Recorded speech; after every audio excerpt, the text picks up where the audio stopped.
All right, my friends, how are you today? Aaron here bringing your daily horoscope for Wednesday, the 30th of December, 2020. Thank you so much for the birthday love, for the well wishes. Felt a lot of love on Tuesday, so thank you very, very, very, very much. All right, let's get into it. We got the moon moving through the middle degrees of Cancer, all right? And it's going to oppose Mercury in Capricorn. Now, Mercury in Capricorn, not one of its favorite places to be, especially when it gets closer to Saturn. Okay, because Saturn is the hall pass checker, and Mercury has a message to deliver. So in the sign of Capricorn, it's like Mercury's being watched or scrutinized even, that it wants to zip through and get to this place. And in Capricorn, it's like a kind of a labyrinth for Mercury, where there's hard angles. There's a lot of I've got to do this and say this right, and I've got to go here and order this way, and and anything out of line communication wise, is like red flags. You said this wrong, or you didn't say this right, or you said this with attitude, or this was said with sarcasm, or you're saying sarcasm with this. It says that we almost have to watch our communication when we have Mercury in the sign of Capricorn right now. And as well as it's like, again, that sense of authority and power of trying to communicate from that boss mentality, not the employee mentality. When we get frustrated, and especially with the moon and over there in Cancer right now, we're feeling things and trying to structure and order ourselves to be the better version of ourselves. So sometimes when we feel things and somebody else is inflicting upon us, it's a huge Capricorn thing, is like, it's not control. They're not control freaks, but if you try to control a Capricorn, and if you try to install your will on a Capricorn, you're going to see the horns. Not that the Capricorn energy itself is controlling. Doesn't want to control you, but certainly doesn't want to be controlled. So when we have these emotions, or somebody saying things, and if you're going to communicate, you need to communicate like this to me. This is really, really interesting times, and we can be feeling a lot on this Wednesday, this hump day, right? Wednesdays, Odin's days, Mercury days. As well, we've got Venus conjunct the South Node officially today, okay? Excuse me. So Venus conjunct the South Node, okay?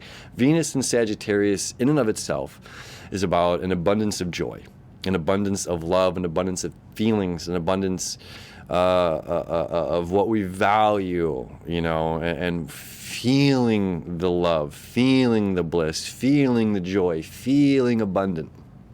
And that's a difficult thing to do, this particular Venus in Sagittarius with the South Node being there, because it's like saying I can't be so comfortable. This energy is almost like a contractor.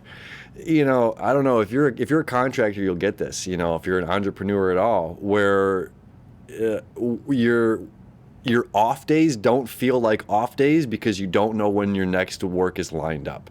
So it's an uncomfortable feeling that you can't rest, because you feel like you should be doing something.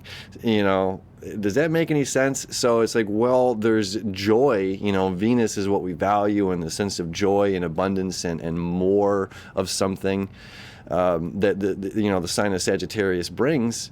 With the South Node being there, it's just like, I don't know if I can feel joyous about this right now. I don't know if I should feel joyous about what's happening in my life at this moment. I don't know if I should feel joyous about what's going on with the social economic times right now. And we have to try as well to let go of things that are standing in the way from us of just feeling happy or blissful. Now, that's a double-edged sword, because it's not that is the only goal, right? There's you can't rush a healing.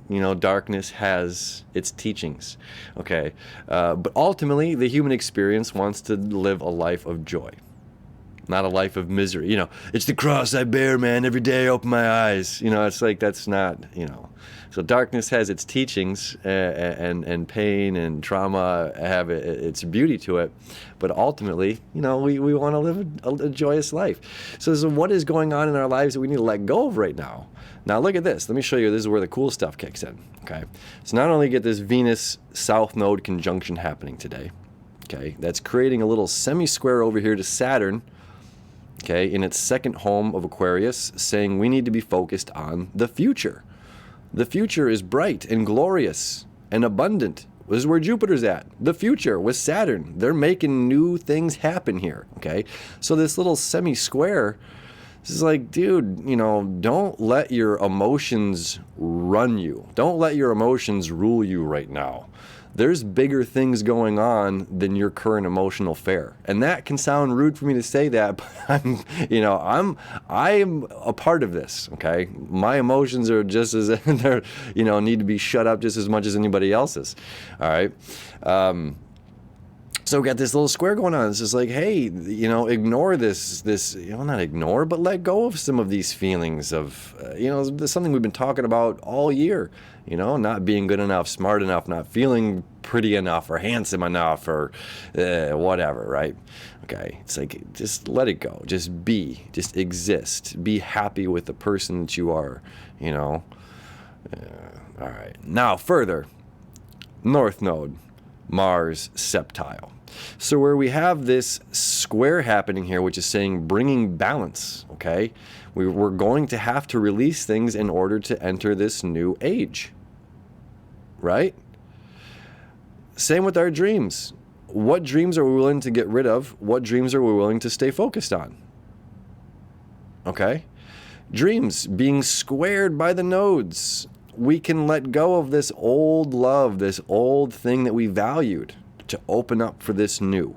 Because this new here, this septile Mars in Aries saying, I need to go my way. I need to go figure things out for me. I need to go march the beat of my own drum, connect with my inner weird, the still sun, Uranus creating a trine, just a couple degrees apart. That's celebrating your own inner weird.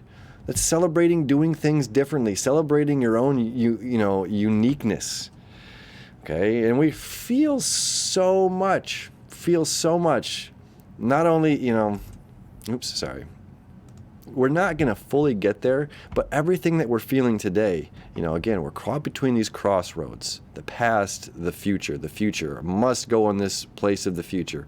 I must dissolve these things that I loved with my past life. I must be in a position of my personal power and authority, and especially when it comes to my communication, I can't just say everything that I'm feeling. This is completely irresponsible to say everything that I'm feeling. And just because you feel it doesn't mean it's there, and how hurtful those words can be if we just say whatever comes to mind or what's on our hearts. You know what I mean? And it's like there's a creative way too. So we're getting ready. The moon's going to be opposed to Pluto, which wants this best for ourselves. And we've got the North Node quintile here to Pluto. Pluto quintile here to Chiron. Chiron quintile back to the North Node. This is furthering the more that we take this authoritative figure approach to our lives, the more that we step into our own power, the more that we follow our own path and discern the difference between the immature archetype and the professional archetype. You know what I mean? That boss archetype. And the more that we can tap into that, the more that this aligns with a creative way for us to heal and for us to bring insights, for us to be able to easier tap into that boss mind. When we're talking about Aries, we're talking about instincts. If I do one of those, what is your instinct? Are you going to flinch? Are you going to do one of those? Are you going to wax on, wax off like Mr. Miyagi? Are you not going to flinch at all? You know what I mean? So when we're talking about these instincts, so when we train ourselves, right, the karate person would, Mr. Wax on, wax off thing. Okay, so when we're training ourselves, we're conditioning ourselves during this period to where when we're responding back, we're not responding with the childlike, immature response. We're automatically defaulting to that boss mode, okay? And that's the beauty of what this day brings. And just where we've been through this year, and it's prepping us and putting us into that place so that we can communicate with others. And a professional doesn't seem to be the right word, respectful in the most respectful manner that we can, while communicating our emotions and respecting our emotions and also respecting their individuality, right? They are their own unique person. We must respect that, as we want them to respect us and our own uniqueness and our own unique emotions. So that is our Wednesday, my friends. Have a very happy Wednesday as always. Thank you so much for hanging out with me. Again, thank you for all the birthday love and wishes. You guys are too awesome. We'll see you tomorrow.